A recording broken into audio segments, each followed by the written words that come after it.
Hello everyone, welcome to another video on Shadow War Armageddon, or Shadowmunda, or Nucramunda, I don't know what people want to call it, but Shadow War Armageddon is good enough for me.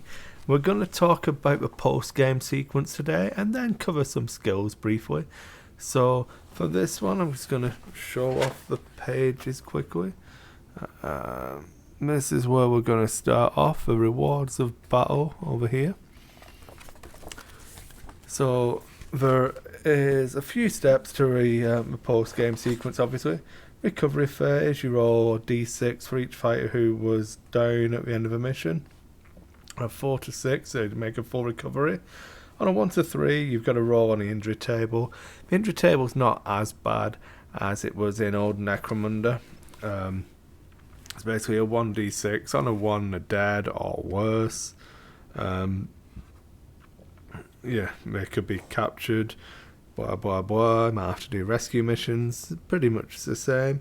And you get, on a 2 it's a head wound, where they go frenzied, which can be good, can be bad, just give them combat weapons and let them go. Painful recovery, the fight against hatred for the fighter from the kill team who put them out of action. Make a note of this on your kill team's roster, they must miss your next mission. 4 to 5 is a full recovery. 6 is what doesn't kill you, which is the fighter recovers in time for your next mission. In addition, they gain an advanced right, unless they are a new recruit, in which case they gain a mission complete marker. So we'll go into those momentarily. So once you have done that, you get to claim your Promethium, which is how you win the campaign. So I'm going to cover that first and then talk about how you actually get the Promethium. So in order to win a Shadow War Armageddon campaign, your kill team must first gather 15 Promethium caches. This is the maximum a kill team can gather, so you can never have more than 15 unless you modify the rules later on, but that's advanced stuff. If you get any excess, they are lost. You just sit at 15. Then once you have that, you have to win a further mission with 15 Promethium caches. So you can't hire specialists on that mission because it costs you a Promethium cache before the mission starts to hire a specialist. So you have to go in and win a mission with your native kill team with 15 Promethium caches in your roster. If you do, you won, awesome. If not, you've got to keep going, keep trying. If you've got to spend them on other things, unlucky. But basically, once you're at that point, be expecting everyone to be cashing in Promethium to try and stop you from winning that game. Okay, so then for claiming Promethium, if you lost or drew, you would gain 1 Promethium cache. If you won the mission, you receive D3 Promethium caches. So the minimum number of games is going to be 6. So if you win 5 games and roll a 3 every time, then win your 6th game, you will have won. Awesome. You are the best kill teamer around. Shadow War Armageddon was made for you. So that is the claim Promethium step. Then we have step number 3, which is advance. A member of your kill team has picked up a new skill or has been toughened by their time in the Promethium sprawl. Pick a fighter other than a new recruit from your kill team who was not taken out of action in the mission and roll on the advanced table opposite.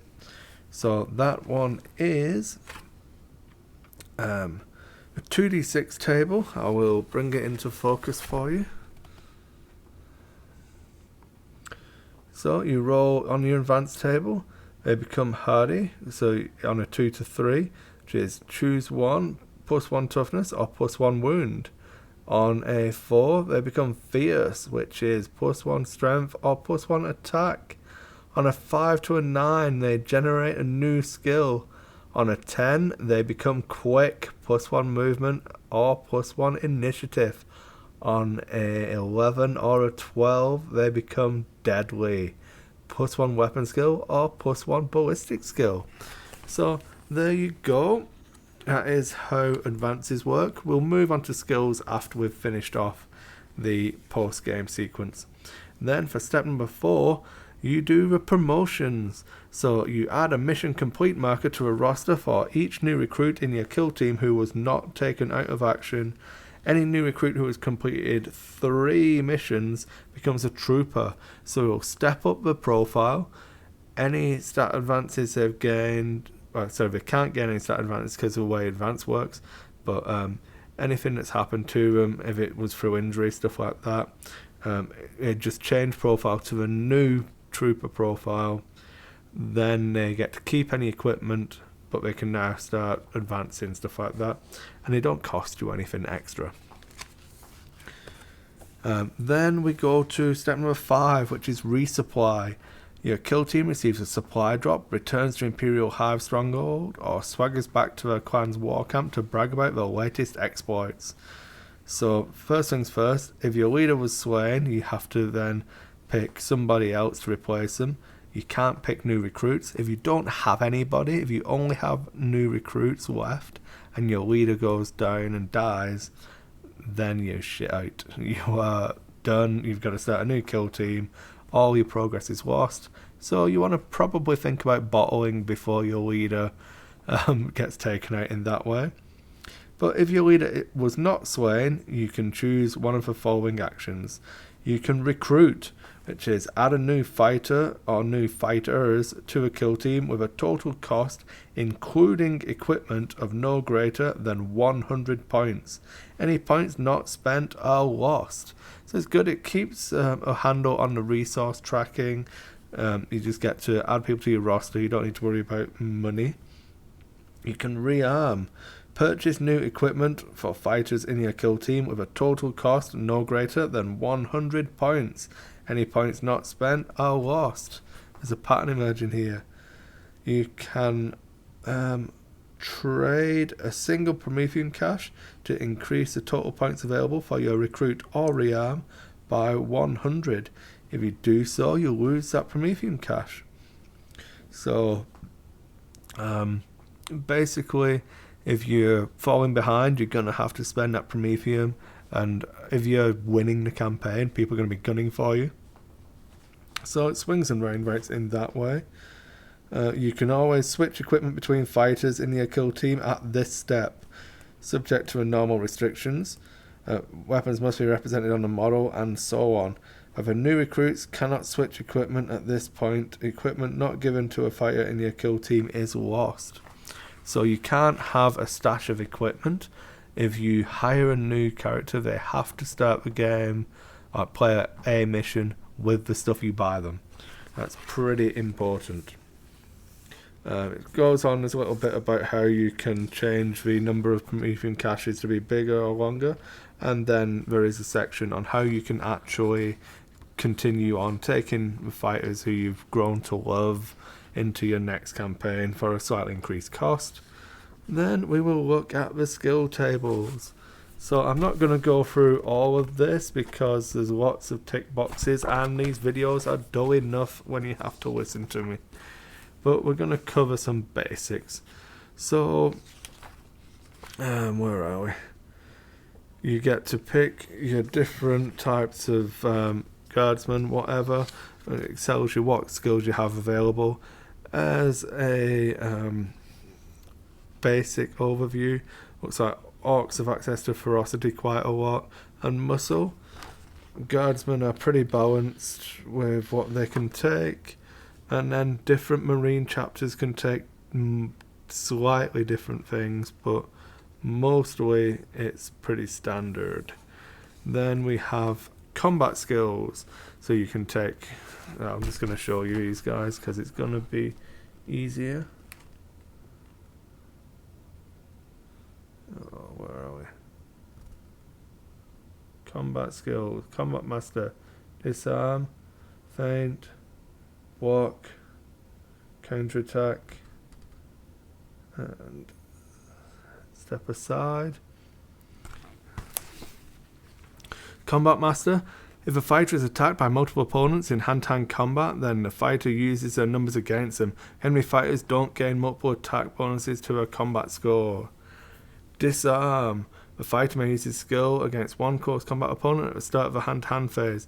The fighter must take an initiative test. If they pass, Then they knock their opponent's weapons aside. The opponent must fight using only a knife in this phase. It's not as bad as it used to be, but pretty good. Feint. A fighter can give up one of their attacks to make a feint. If they do so, they can add 2 to a combat score. They cannot do this in a turn in which they use the Berserk charge skill. Block. During each hand-to-hand combat, the fighter can choose one of her opponent's dice and force them to re-roll it. Counterattack. In a round in which this fighter is charged, roll an extra attack die for this fighter. Step aside. The fighter has an uncanny ability to dodge blows in close combat. The fighter receives a 4-up invulnerable against any hit struck during hand-to-hand. Step aside is pretty good. Just saying. Ferocity Skills, so this is one the orcs can take. They get a Berserk charge. They get +2 modifier for charging rather than +1. Impetuous. They can do follow-up moves of up to 4 inches instead of 2. Iron Will. Reroll failed leadership tests. Killer Reputation. The fighter's reputation, they cause fear. Nerves of Steel. You don't need to... so you can still recover from pinning when you don't have anyone near you. True Grit. When you make an injury roll for this fighter in the recovery phase, subtract 1 from a roll to a minimum of 1. That helps him stand back up. It's only a flesh wound, sire. And then Guerilla Skills. This one is Armorer. You get to reroll a first failed ammo roll in each mission. It's a Vansar skill, evidently. Scavenger. When you don't get taken out of action, you get 50 extra points to spend on your recruit or rearm. So it's a good one if you can roll it. It helps you get the ball rolling on your kill team. Hunter. You can reroll the hunt in the Promethium Sprawl roll before a mission. Medic. As long as the fighter didn't go out of action, you can reroll serious injuries for one fighter. Destined for Greatness. You can reroll any advanced rolls for this fighter. Maybe a waste of a skill unless you get it on your leader on the first one. Depends what kind of list you're going for. That could be really interesting on some of the extra lists where you've got a blatant leader who's more powerful. Survivor. You can re-roll any result on the serious injury table for this fighter. And then we have Agility Skills. Catfall. If this fighter with a catfall skill falls, you can pass an initiative test. They don't suffer damage. Dodge, you get a 6-up invuln from shooting. You're not pinned because you missed a shot if you pass a save. Jump back, you get to disengage from combat. You take the initiative test and you can jump back 2 inches. Great Leap. When the fighter jumps across a gap, they jump 3 plus D3 rather than D6. Gives you a good minimum value for your jump. Catch Grenade. This one always scares me. If a fighter is targeted with a grenade that does not use a template or is standing under the final position of a template from a grenade, roll a D6. On a roll of a 5, the fighter catches a grenade and hurls it a safe distance. The grenade has no effect. This ability has no effect on grenade launchers. Yeah, it sounds legit. Sprint. I love Sprint. The fighter may triple their movement rate when they run or charge rather than doubling it. So good. If you ever get to sprint with a solitaire, things end badly. Muscle Skills. You can body check someone. If you charge this turn, you can reduce a weapon skill for opponent by 1. Sorry, not 2-1, that would be broken. Burly. This fighter can gain a bonus for fighting with 2 weapons in hand-to-hand combat, even if they are equipped with a basic, special, or heavy weapon in addition to 2 hand weapons. Crushing Blow. When this fighter hits in hand-to-hand combat, the armor modifier is improved by 1. For example, if a hit would normally inflict a -1 modifier, it's a -2 modifier. So, good. Headbutt. It's a good orky skill. If this fighter's close combat score is the same as their opponent's, do not compare initiative characteristics to see who wins. Instead, this fighter wins as they get a brutal headbutting. If both fighters have this skill, compare initiative characteristics as normal. Hurl opponent. A fighter may use this skill if they win a combat in place of hitting the enemy. A fighter must take a strength test. If they pass the test, their opponent is thrown up to d6 inches in the direction of your choice. Blah blah blah, falling damage and stuff.